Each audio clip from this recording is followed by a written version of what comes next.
Have you ever had that strange sensation when you are alone at night, maybe looking at the starry sky or simply staring at the ceiling of your room, that something doesn't seem completely real? As if there were a subtle layer of artificiality in the very texture of existence. I'm not talking about conspiracy theories or science fiction movies, but about a deep intuition that many of us experience in moments of quiet. That feeling that behind the curtain of everyday reality, there is something fundamentally different from what our senses show us. Ironically, while the idea that we live in a simulation seems ultra-modern, fueled by our technological advances and by movies like The Matrix, it is actually one of the oldest philosophical intuitions of humanity. More than 2,000 years ago, Plato told us the allegory of the cave, where prisoners chained since birth confuse shadows projected on the wall with reality. For them, the shadows are everything that exists, the very definition of the real. When one of them is freed and sees the outside world, he realizes how limited his previous understanding was. But the most interesting part is when this prisoner returns to tell the others what he discovered, and they consider him crazy. Why? Because for those who remained chained, the shadows continue to be the only possible and conceivable reality. In ancient India, the Advaita Vedanta philosophy developed the concept of Maya, which can be translated roughly as illusion or appearance. According to this tradition, the material world we perceive with our senses is a kind of veil that obscures the true nature of reality. Maya is not exactly a falsehood, but a partial and incomplete truth. It is as if our mind functions like software that processes input data in specific ways, creating a particular interface with the world instead of showing us the world as it actually is. In the 17th century, René Descartes sat by his fireplace and began to question everything he believed he knew, and he came to the possibility that an extremely powerful and cunning evil genius might be dedicating all his effort to deceiving him, making him believe in a world that doesn't exist. What Descartes proposed as a philosophical exercise is today discussed by scientists and philosophers in terms of advanced computational simulations. The contemporary philosopher Nick Bostrom from Oxford University formulated what we call the simulation hypothesis in a more formal way. His argument is fascinating in its simplicity. If we consider that technologically advanced civilizations will eventually develop the ability to create simulations of reality indistinguishable from real reality, and if these civilizations create many of these simulations, then statistically, it is more likely that we are living in one of those countless simulations than in the single base reality. But what makes this discussion so relevant today? Why does the idea of living in a simulation resonate so deeply with so many people in our time? The answer lies in our own technological development and the transformations it has caused in our daily experience. Think about how reality has already changed for you in recent years. Most of us spend hours every day in virtual worlds, whether social networks, video games, digital work environments, or augmented realities. The boundaries between the physical and the virtual are becoming increasingly blurry. Children grow up today interacting with virtual assistants as if they were real people. We form meaningful relationships with people we have never met physically. We cry with fictional characters and are moved by digital landscapes. The virtualization of experience is not just a technological shift, but a profound transformation in the nature of human consciousness. What is interesting is that this transformation is happening in two directions simultaneously. On one hand, we are creating increasingly sophisticated and immersive virtual realities. On the other hand, we are beginning to understand that our perception of what we call objective reality is already in itself a kind of virtual reality generated by our brain. Neuroscientists show us that what we experience as reality is not a direct representation of the external world, but an elaborate construction by the brain. Our senses capture only a tiny fraction of the electromagnetic spectrum and of other physical phenomena. The brain takes these extremely limited data and builds a coherent model of the world. It is as if we lived inside a neurobiological simulation designed not by alien programmers, but by evolution through millions of years. This does not mean that the external world does not exist, but that our access to it is always mediated, always filtered through our perceptual and cognitive systems. To understand this, think about the phenomenon of color. When you look at a red apple, what are you really seeing? The apple itself is not red in any objective sense. Certain molecules on the apple's surface absorb most wavelengths of light and reflect mainly those that our brain interprets as red. Redness does not exist in the physical world, but in the interface between the world and our consciousness. The same goes for sounds, tastes, textures, and even for more abstract concepts like time. The neurologist David Eagleman suggests that different species live in different perception bubbles determined by their sensory systems. For a bat, the world is a symphony of echoes. For a snake, it is a heat map. For a bee, ultraviolet flowers shine like neon signs. None of these perceptions is more true than the others. They are just different interfaces with the same underlying reality. So are we trapped in this neurobiological simulation with no way out? Well, yes and no. We cannot escape the fundamental limits of human perception, just as we cannot see X-rays or detect magnetic fields without technology. But we can expand our awareness of these limits, and that alone is already a form of freedom. When we understand that our experience of reality is constructed, we gain a certain critical distance from it. We begin to perceive the structures, narratives, and filters that shape our perception. And this is where we reach an even deeper layer of simulation, one that is not neurobiological, but cultural and social.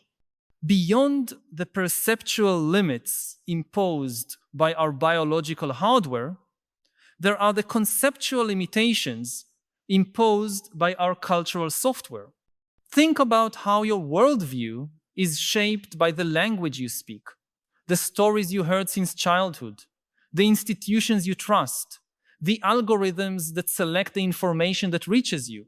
I need to stop for a moment and ask you directly, which aspect of this technological future we are discussing awakens the most fear or apprehension in you?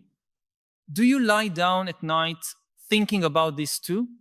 I know that we often keep these concerns to ourselves, perhaps out of fear of seeming paranoid or technophobic in a world that celebrates every new innovation without questioning. But your worries are valid and probably shared by more people than you imagine. Share in the comments. My biggest fear about our technological future is your voice can help create a space where we can honestly discuss these collective fears instead of suppressing them. And perhaps by naming these fears together, we can begin to imagine ways to face them. The writer David Foster Wallace once told a parable about two young fish swimming when they meet an older fish swimming in the opposite direction. The older fish waves and says, "Good morning, boys, how's the water?" The two young fish swim on for a while until eventually one looks at the other and asks, "What the hell is water?" Wallace's point is that the most obvious and important realities are often the hardest to see and talk about. Water for fish, like culture for us humans, is so omnipresent that it becomes invisible. Cultural simulations are particularly powerful because they present themselves not as constructions, but as the very nature of things. When an economic system is presented as the natural laws of the economy, when a social hierarchy is justified as just the natural order, when a political arrangement is described as the only viable system, we are facing cultural simulations disguised as objective reality. The historian Yuval Noah Harari calls these cultural simulations imagined orders. In his book Sapiens, he argues that the unique human ability to collectively believe in fictions, from gods and nations to corporations and money, is what allowed us to cooperate on a large scale and dominate the planet. These imagined orders are not lies in the common sense, because they function precisely because large groups of people believe in them simultaneously and guide their actions according to that belief. Money, for example, has no intrinsic value. A 100 real banknote is just a piece of colored paper. Its value exists only because we collectively agree that it exists because we share this consensual hallucination. The same goes for national borders, which do not physically exist in the landscape, but which millions of people are willing to kill and die to defend. Or for corporations, which are purely legal entities, juridical fictions, that nevertheless have rights, can own property, and can outlive all their original members. These cultural simulations or imagined orders are not inherently good or bad. They are social technologies that allowed an unprecedented level of cooperation between strangers.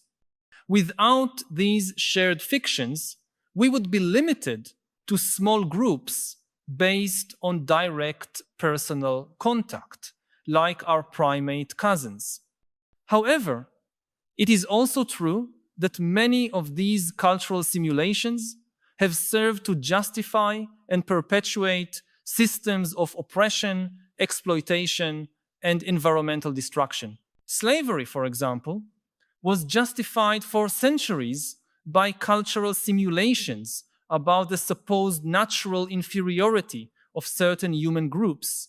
Contemporary consumerism is maintained by a cultural simulation that equates material consumption with happiness, status, and meaning, despite all scientific evidence to the contrary. The climate crisis is partly the result of a cultural simulation that positions humans as separate from nature with the right to exploit it without limits. So how do we leave the matrix of these cultural simulations? The first step is the same that Morpheus offered Neo: awareness.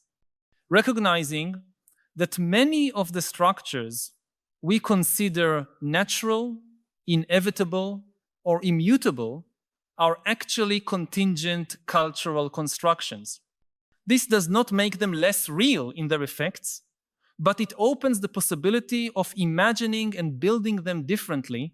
The clearest example of this is the transformation of social attitudes toward issues such as race, gender, sexuality, and civil rights in recent decades. Structures of oppression that once seemed fixed and natural to previous generations were exposed as social constructions and in many cases significantly reshaped, although the work is far from complete. But there is a second, deeper level of liberation, which involves not only intellectually recognizing the constructed nature of social reality, but directly experiencing the possibility of other ways of being and perceiving. This is where contemplative practices from various traditions come into play. Mindfulness meditation, for example, trains attention to observe how thoughts, emotions, and sensations arise and pass in consciousness without fully identifying with them. This simple practice can create a space of freedom between stimulus and response, between cultural conditioning and action. Anthropologists, artists, and travelers have long reported how immersion in radically different cultures can defamiliarize aspects of one's own culture that once seemed natural and inevitable. Culture shock, in this sense, can be a pathway out of the simulation. The same is true for profound aesthetic experiences, which can momentarily suspend our habitual constructions of reality and open us to other possibilities of perception and meaning. Interestingly, the very technologies that are intensifying our experience of simulated realities can also offer pathways out of them. Virtual reality, for example, has the potential not only to trap us in more convincing simulations, but also to help us recognize how much our normal perception is already mediated and constructed. By experiencing different virtual realities, we may develop a more fluid and flexible understanding of perception itself. And there is an even more radical perspective suggested by contemplative traditions and increasingly explored by neuroscience and contemporary philosophy of mind. The idea that the very sense of a separate and autonomous self is a kind of simulation, not an external simulation imposed on us, but a construction generated moment by the brain and the mind. Neuroscientist Anil Seth suggests that the sense of being a self is closely linked to the model the brain builds of the body and its needs. In this view, self-awareness is not a stable thing or an essence, but a continuous process of self-modeling that the brain performs to better regulate the organism in its environment. It is a useful simulation, but still a simulation. Buddhist traditions, in particular, have developed sophisticated analyses and contemplative practices focused on directly investigating this constructed nature of the self.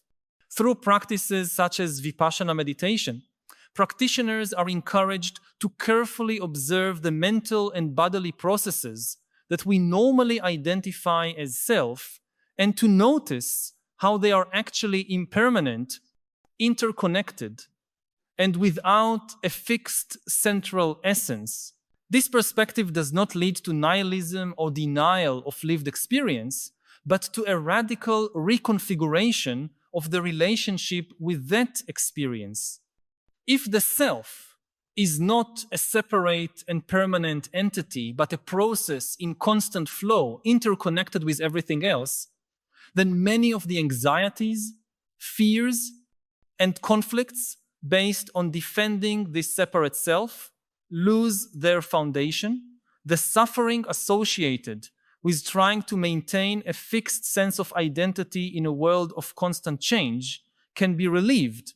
Here it is worth noting that we are not talking only about abstract philosophy, but about empirically verified results. Research in contemplative neuroscience documents how regular meditation practices can lead to significant reductions in stress, anxiety, and depression, as well as increases in well-being, attention, and prosocial behavior. Something deeply transformative seems to happen when we begin to relax our rigid adherence to the model of the separate self. So, in what sense can we leave the simulation? Clearly, we cannot fully escape the limitations of our human perceptual biology, nor completely transcend our cultural and historical conditions. There is no red pill that instantly transports us to the true reality behind appearances. But perhaps this very quest for a complete escape is a product of the simulation we want to transcend, based on a dualistic conception that separates appearance and reality, simulation and authenticity, prison and freedom. What if freedom does not lie in completely exiting the simulation, but in developing a more conscious, creative, and compassionate relationship with it? The German philosopher Friedrich Nietzsche, long before contemporary digital metaphors, had already suggested something similar. For him, there is no ultimate truth behind interpretations, only interpretations that are more or less useful, more or less conducive to life and flourishing. The question is not to fully escape fictions, but to recognize them as fictions and then ask, what kinds of fictions do we want to create together? What kinds of shared realities do we want to inhabit? This brings us to the role of art, narrative, and imagination in transforming reality. If we accept that significant aspects of our social reality are cultural simulations based on shared stories, then new stories have the potential to create new realities. It's no coincidence that all transformative social movements have been at their core storytellers, offering alternative narratives about who we are, where we come from, and where we can go. Martin Luther King Jr. did not merely present a political analysis or set of demands, but articulated a powerful dream that would reshape the American imagination. Contemporary environmental movements are not only presenting scientific data, but trying to reshape our relationship with the natural world, shifting from a narrative of domination to one of interconnection and care. The power of these new narratives does not lie in their correspondence to some external objective reality, but in their ability to mobilize collective imagination and action to create new possible worlds. In this sense, artists, writers, and storytellers are not merely describing the world, but actively participating in its creation. Technology also has a complex and ambiguous role in this dynamic. On one hand, digital technologies have greatly expanded the reach of dominant cultural simulations, allowing narratives of consumerism, individualism, and unlimited growth to be transmitted globally with unprecedented effectiveness. On the other hand, these same technologies have democratized the production of narratives, allowing previously marginalized voices to share alternative stories and build communities around them. Social networks are simultaneously instruments of social control through algorithmic manipulation and potential spaces for resistance, solidarity, and collective reimagination. Artificial intelligence is being used both to reinforce existing biases and concentrate power, and to imagine alternative futures and democratize knowledge. Technology itself does not determine outcomes. What matters are the stories we tell through it and with it. And this brings us back to the original question: is it possible to escape the matrix? The answer depends crucially on how we understand both the matrix and the escape. If the matrix is understood as the set of cultural simulations that shape our collective experience, and escape means recognizing them as constructions and consciously participating in their reformulation, then yes, a form of liberation is possible. This liberation is not a final state to be achieved, but a continuous process of awakening, questioning, and recreating. It is not a solitary journey, but a collective one. It is not about escaping shared reality, but transforming it so that it more fully reflects our deepest values and highest aspirations. A crucial aspect of this journey is developing what we might call reality literacy, or cultural metacognition, the ability to recognize how our perceptions, beliefs, and values are shaped by broader cultural, technological, and economic systems.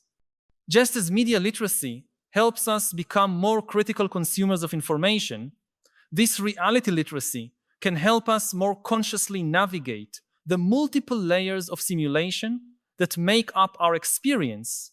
This critical awareness need not lead to cynicism or disillusionment. On the contrary, it can open space for a conscious re-enchantment of the world. If we understand that many aspects of social reality are collective constructions, this means we have the collective power to construct them differently in ways more aligned with our deepest values and the flourishing of all life.